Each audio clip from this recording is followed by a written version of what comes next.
इसकी राजा इसकी राजा इसकी राजा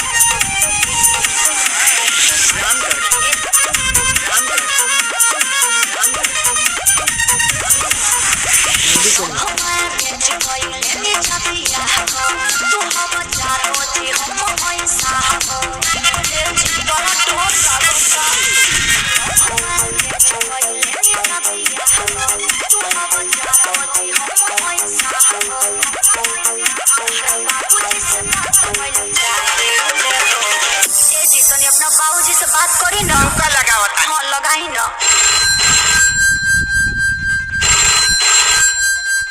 ओ पप्पा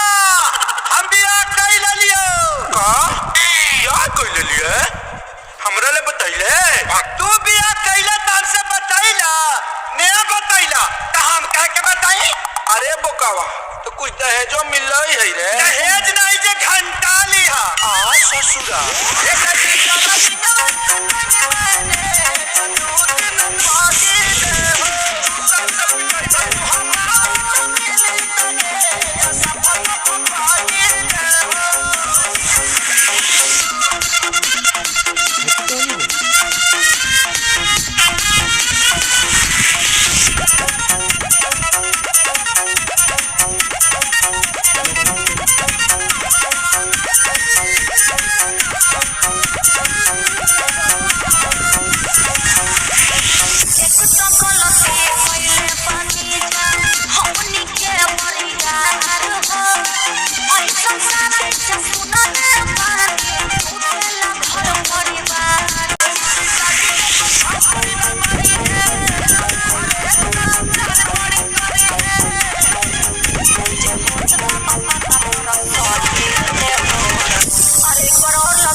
प्रयास करो रुक जा एक बार और लगावा है ए बाबूजी हो अरे लइको हो गई का रे हां हो गई अरे अभी तो 2 दिन पहले कहता है कि बियाह कोई नहीं हां अरे जियो के ऑफर में डाउनलोड कर ले लाई बाबूजी